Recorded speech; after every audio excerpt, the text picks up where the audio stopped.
Hello guys, എല്ലാ കൂട്ടുകാർക്കും പുതിയൊരു വീഡിയോയിലേക്ക് സ്വാഗതം. ഇന്ന് നമ്മൾ പോകുന്നത് നാലമ്പല ദർശനത്തിനായിട്ടാണ്. കോട്ടയം ജില്ലയിൽ നിന്ന് 37 കിലോമീറ്റർ യാത്ര ചെയ്താൽ രാമപുരം എന്ന സ്ഥലത്തെത്താം. രാമൻ്റെ ദുഃഖം ശമിപ്പിച്ച സ്ഥലം എന്നാണ് പറയപ്പെടുന്നത്.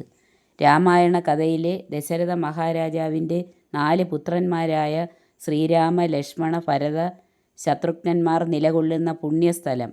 ഐതിഹ്യം പറയുന്നത് സീതാദേവിയുടെ വിയോഗത്തെ തുടർന്ന് ശ്രീരാമൻ യാത്ര ചെയ്ത് പടിഞ്ഞാറ് അതിവിശാലമായ പാടശേഖരങ്ങളും കിഴക്ക് ഭാഗത്തായി നദികളും പർവ്വതങ്ങളും സ്ഥിതി ചെയ്യുന്ന സുന്ദരമായ രാമപുരം എന്ന സ്ഥലത്തെത്തി ഒരു ആൽമര ചുവട്ടിലിരുന്നുവെന്നും അങ്ങനെയാണ് അവിടെ ശ്രീരാമക്ഷേത്രം പണിതതും എന്നുമാണ്. ജ്യേഷ്ഠനെ കാണാതെ അന്വേഷിച്ച് നടന്ന ലക്ഷ്മണ, ഭരത, ശത്രുഘ്നന്മാർ അവസാനം ജ്യേഷ്ഠനെ കണ്ടെത്തുകയും തങ്ങൾക്കും അടുത്തു തന്നെ താമസിക്കണമെന്ന ആഗ്രഹം പ്രകടിപ്പിക്കുകയും ചെയ്തു.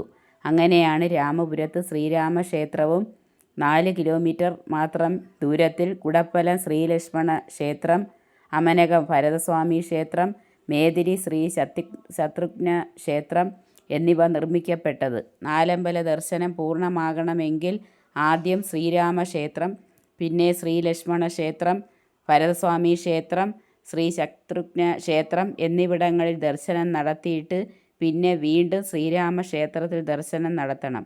എങ്കിൽ മാത്രമേ പൂർണ്ണമാവുകയുള്ളൂ. നമ്മുടെ മോക്ഷപ്രാപ്തിക്കായിട്ടും സർവ്വ ഐശ്വര്യങ്ങൾക്കും ഈ നാലമ്പല ദർശനം വളരെയധികം പ്രയോജനം ചെയ്യും.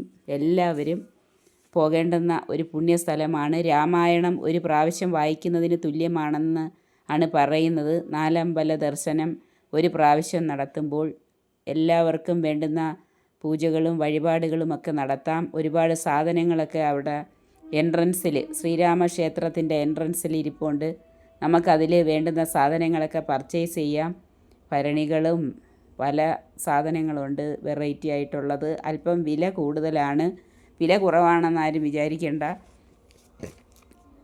വെറൈറ്റി കുക്കീസൊക്കെ ഇരിക്കുന്നു. കുക്കീസിൻ്റെ മുമ്പിൽ വന്നപ്പോൾ ഒരു പയ്യൻ കുക്കീസ് വാങ്ങിക്കാൻ അങ്ങ് നിർബന്ധിച്ച്. പക്ഷെ ഞാൻ വാങ്ങിച്ചില്ല.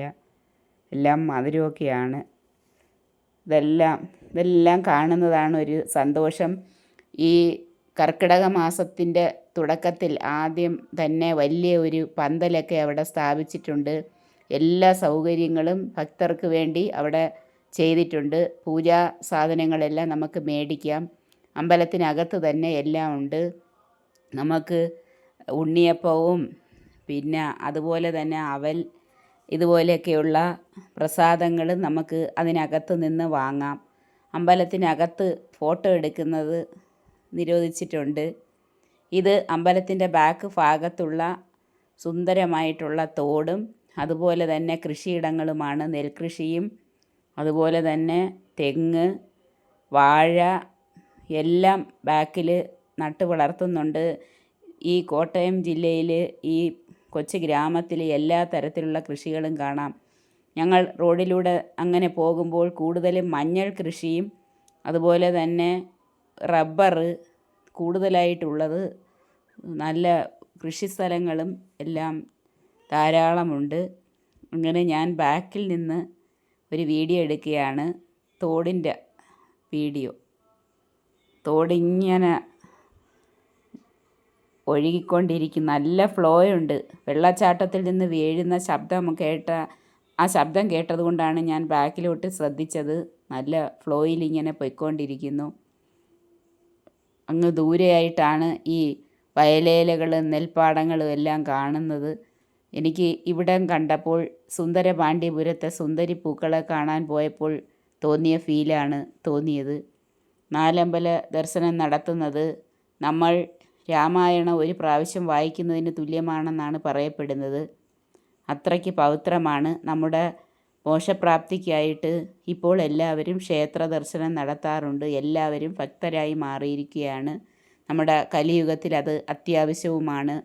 ഭക്തി കണ്ടാ കൂട്ടുകാരെ, നല്ല സുന്ദരമായിട്ടുള്ള നെൽപ്പാടങ്ങളും. ആരുടെ ശ്രദ്ധ ഇങ്ങോട്ട് വന്നില്ല. ഞാൻ എത്തി നോക്കിയപ്പോൾ കണ്ടതുകൊണ്ടാണ്. വേറെ ആരെയും അവിടെങ്ങും കണ്ടില്ല. മാത്രമല്ല നമ്മുടെ അവിടെ അമ്പലത്തിൽ ഗണപതി ഭഗവാനെയും എല്ലാം പ്രത്യേകം ഇരുത്തിയിട്ടുണ്ട്. നമുക്ക് വേണ്ടുന്ന പൂജകൾ തിരഞ്ഞെടുക്കാം. ഓരോന്നിനും ഓരോ വഴിപാട് ഉണ്ട്. അവിടെ ഫ്രണ്ടിൽ തന്നെ പ്രദർശിപ്പിച്ചിട്ടുണ്ട്. അകത്ത് വീഡിയോ എടുക്കാൻ റെസ്ട്രിക്റ്റഡ് ആയതുകൊണ്ടാണ് കൂടുതൽ വീഡിയോസൊന്നും അകത്ത് നിന്ന് എടുക്കാഞ്ഞത്. ഞാൻ ഇവിടെ കുട വെച്ചിട്ട് വീഡിയോ എടുത്തുകൊണ്ടിരുന്ന് കുടയങ്ങ് മറന്നു. പിന്നെ തിരിച്ച് ഈ അമ്പലങ്ങളെല്ലാം സന്ദർശിച്ചിട്ട് തിരിച്ച് വന്നപ്പോൾ എനിക്ക് കുട കിട്ടി. അവിടുത്തെ ഒരു സ്വാമി എടുത്തു തന്നു. അമ്പലത്തിൻ്റെ അകമാണ് ദാണ്ടെ ഇത്.